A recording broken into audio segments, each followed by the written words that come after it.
जय हिंद दोस्तों। आज की इस वीडियो में हम गणित पेडागोजी के अध्याय 4 जिसका नाम है सामुदायिक गणित, इसको कंप्लीट इसी वीडियो में खत्म कर लेंगे, जिसको इंग्लिश में कहा जाता है कम्युनिटी मैथमेटिक्स।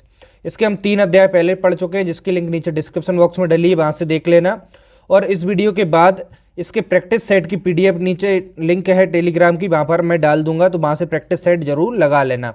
दोस्तों टोटल गणित पेडागोजी के 8 अध्याय हैं, जो कि आपको 4 से 5 वीडियोस में आपको कंप्लीट पढ़ा दिए जाएंगे। इसके बाद हम पर्यावरण विषय को कंप्लीट पढ़ेंगे।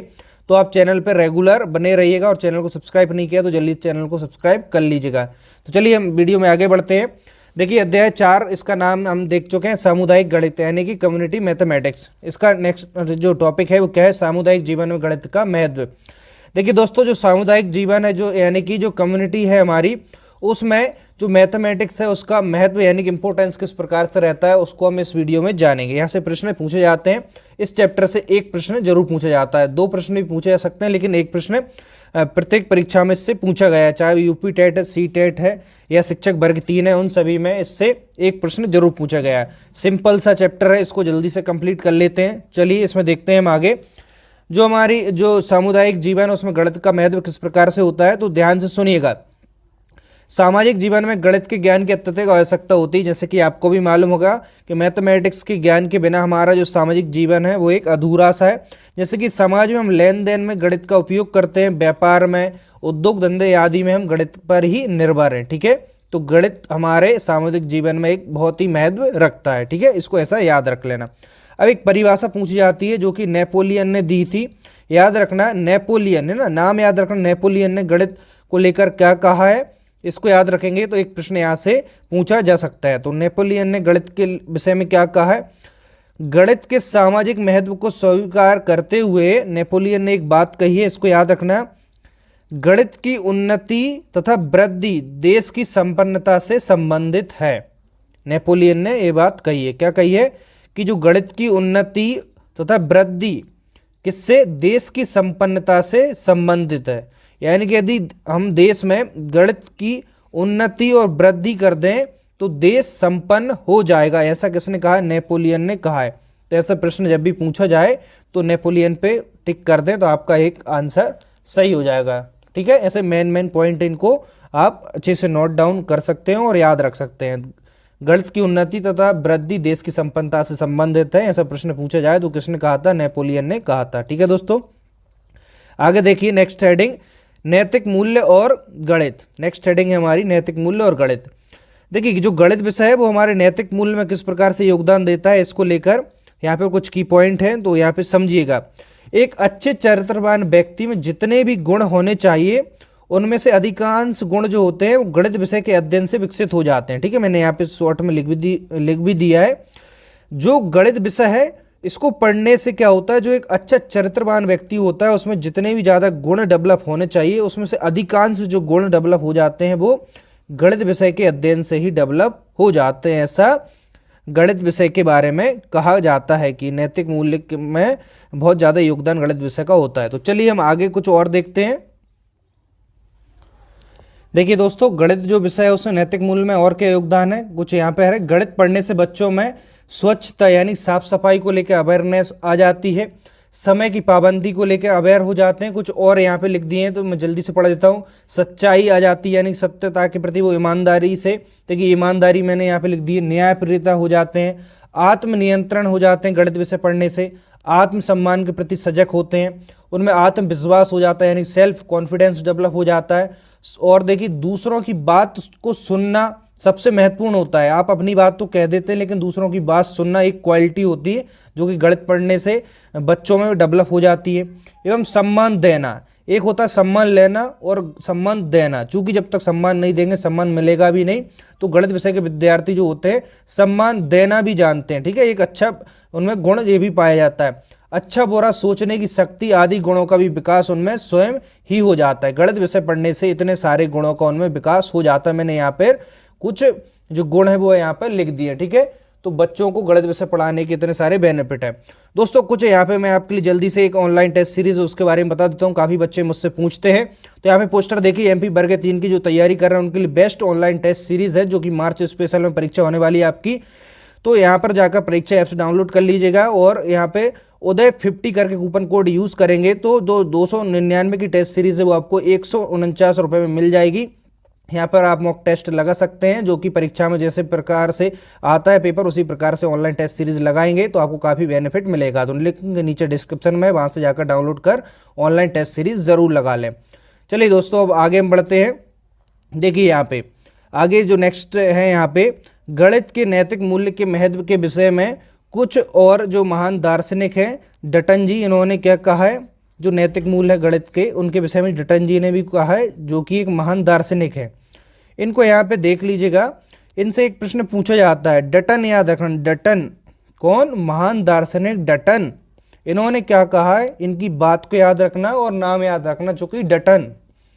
इन्होंने कहा है नैतिक मूल्य के संबंध में कि गणित तर्कसम्मत विचार, यथार्थ कथन तथा सत्य बोलने की शक्ति प्रदान करता है। जो गणित विषय है वो एक तो तर्कसम्मत है, तर्कसम्मत विचार, यथार्थ कथन यानी कि सत्य कथन तथा सत्य बोलने की शक्ति प्रदान करता है। जो गणित विषय है वो इस प्रकार की, यानी कि शॉर्ट में इसको याद रखें कि एक तो सत्य बोलने की शक्ति प्रदान करता है। सिंपल इतना भी याद रखना। किसने कही है ये बात? डटन जी ने कही है। तो एक प्रश्न यहाँ से पूछा जा सकता है।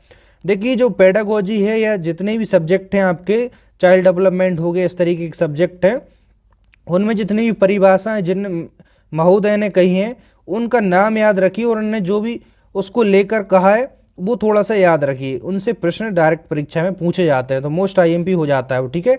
तो सत्य बोलने की शक्ति प्रदान करता है, किसने कहा है? डटन जी ने। इतना याद रख लेंगे तो एक प्रश्न बन जाएगा, ठीक है। आगे देखिए सांस्कृतिक मूल्य और गणित। अब नेक्स्ट हेडिंग देखते हैं, सांस्कृतिक मूल्य और गणित। अब देखिए प्रत्येक राष्ट्र या समाज की अपनी एक संस्कृति होती है जो कि कुछ अलग ही अपनी एक विशेषताएं रखती है, ठीक है दोस्तों।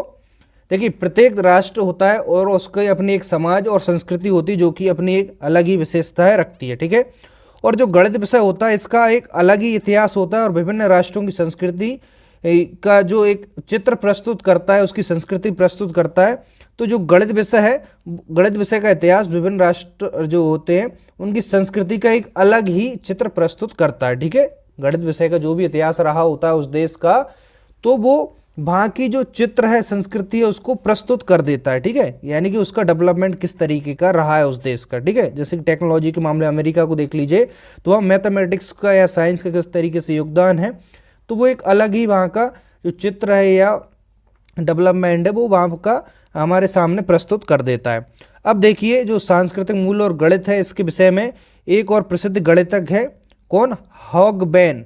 अब इनको याद रखना, जब भी इस प्रकार से कोई नाम आ जाए तो वहाँ पर आप थोड़ा सा अलर्ट होके नोट कर लीजिएगा, बहुत ही महत्वपूर्ण हो जाता है। हॉगबेन, इन्होंने क्या कहा है कि गणित सभ्यता और संस्कृति का दर्पण है, ठीक है। याद रखना, गणित सभ्यता और संस्कृति का दर्पण है। किसने कहा है? हॉगबेन ने कहा है। तो ये बहुत ही महत्वपूर्ण प्रश्न यहाँ से बन सकता है, ठीक है।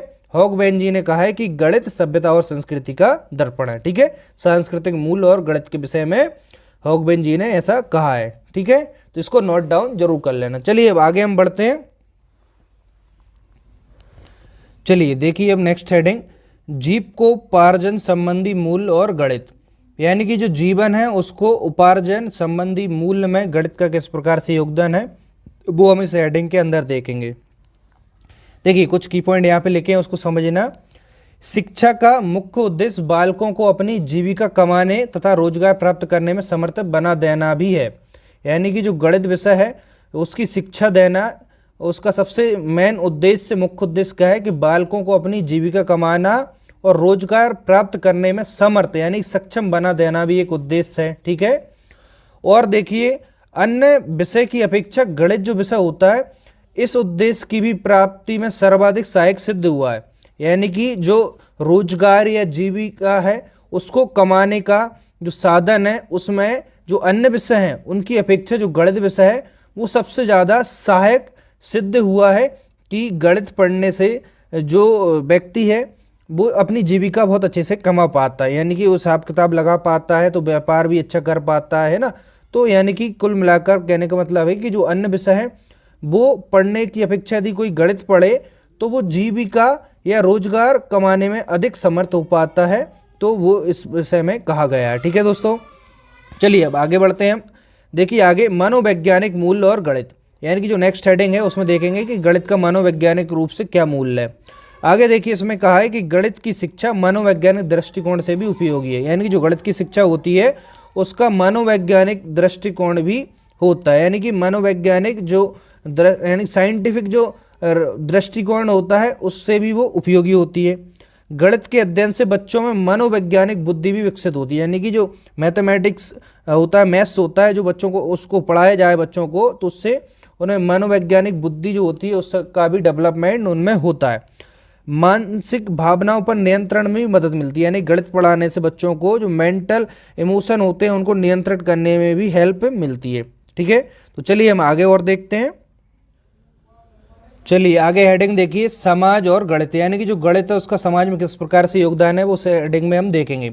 समाज के प्रत्येक व्यक्ति को गणित के ज्ञान की आवश्यकता होती है, जैसे कि आपको भी मालूम है। ठीक है, गणित का ज्ञान समाज के हर वर्ग के व्यक्ति को काम आता है, चाहे वो व्यापारी हो चाहे वो मजदूर हो, हर व्यक्ति को गणित के ज्ञान की आवश्यकता होती ही होती है। ठीक है, तो यहाँ पे मैंने शॉर्ट में लिख दिया, बाकी आप अपने बुद्धि से ज्ञान से आप इसके अंदर समझ लेना, चाहे व्यापारी हो मजदूर हो, है ना, बैंकिंग हो, किसी भी वर्ग का व्यक्ति हो उसको गणित के ज्ञान की आवश्यकता होती है। ठीक है, तो यहाँ पे इतना ही आपके लिए सफिशिएंट है। अब यहाँ पे देखिए फिर से यंग महोदय आ गए। कौन आ गए? यंग महोदय। तो यंग जो महोदय हैं इन्होंने क्या बात कही है इसको याद रखना, यहाँ से भी एक परीक्षा में प्रश्न पूछा जा सकता है, जितनी भी परिभाषा है इनको लेकर प्रश्न जरूर पूछा जा सकता है। यंग महोदय अब इनने क्या बात कही है समाज और गणित के बारे में, कि लौह वाष्प और विद्युत के इस युग में जिस ओर भी देखें मुड़कर देखें गणित ही सर्वोपरि है। फिर से सुनिएगा ध्यान से, जो यंग महोदय हैं इन्होंने कहा है कि लौह वाष्प और विद्युत के इस युग में जिस ओर भी हम मुड़कर देखें गणित ही सर्वोपरि है, यानी कि गणित ही सबसे ऊपर हमें दिखाई देता है। यानी कि आज का युग देखें लोहा वाष्प और विद्युत का युग है, और हम इस जहां पर भी मुड़कर देखें गणित ही सबसे ऊंचा दिखाई देता है। ये बात हमें यंग महोदय ने कही है। तो जब भी इस प्रकार का प्रश्न पूछे तो यंग महोदय पर आप टिक कर दें। आगे देखिए, यदि रीढ़ की हड्डी निकाल दी जाए तो हमारी भौतिक सभ्यता का ही अंत हो जाएगा। तो इस प्रकार से गणित का महत्व हमारे समाज में बहुत ही ज़्यादा है, यानी कि गणित को रीढ़ की हड्डी हम कह सकते हैं। ठीक है, तो हमारा अध्याय काफ़ी छोटा था, इसको हमने इस वीडियो में कंप्लीट पढ़ लिया है। तो यहाँ पे एक अभ्यास प्रश्न मैं आपके लिए देता हूँ, देखिए सरल सा है, इसका प्रश्न मुझे जरूर बताइएगा। इसकी प्रैक्टिस सेट की पीडीएफ नीचे टेलीग्राम की लिंक है वहाँ पर डाल दूंगा, तो जरूर आप वहाँ से प्रैक्टिस सेट के एमसीक्यूज जरूर लगाइएगा। पहला अभ्यास प्रश्न देखिए, गणित की समाज में आवश्यकता होती है। ए है लेन देन में, बी है व्यापार व उद्योग में, सी है ए व बी दोनों, और डी है कोई नहीं। तो इनमें से कौन सा राइट आंसर होगा नीचे कमेंट्स में मुझे जरूर बताइएगा। दोस्तों जो मैंने ऑनलाइन टेस्ट सीरीज बताई है बीच में वीडियो के, उसको आप जरूर लगाइएगा, उससे आपको काफ़ी ज़्यादा हेल्प मिलेगी। पांचों सब्जेक्ट के आपको जो एग्जाम पैटर्न है सेम एग्जाम पैटर्न है, और आपको एग्जाम से पहले आप काफ़ी ज़्यादा हेल्प मिलेगी, जैसा कि आपको एग्जाम हॉल में बैठकर फील होगा। सेम आपको टाइमिंग और बिल्कुल सेम एग्जैक्ट आपको काफ़ी ज़्यादा हेल्प मिलेगी। ठीक है, लिंक नीचे डिस्क्रिप्शन बॉक्स में है, चेक कर लेना, और उदय 50 करके कूपन कोड यूज़ करेंगे 50% आपको डिस्काउंट मिल जाएगा। दोस्तों इस वीडियो को हम यहीं पे कंप्लीट करते हैं। वीडियो पसंद आई तो वीडियो को लाइक करें, शेयर करें, चैनल पर नहीं हो चैनल को सब्सक्राइब कर लीजिएगा। मिलते हैं नेक्स्ट वीडियो में, आज के इतना ही। Thank you.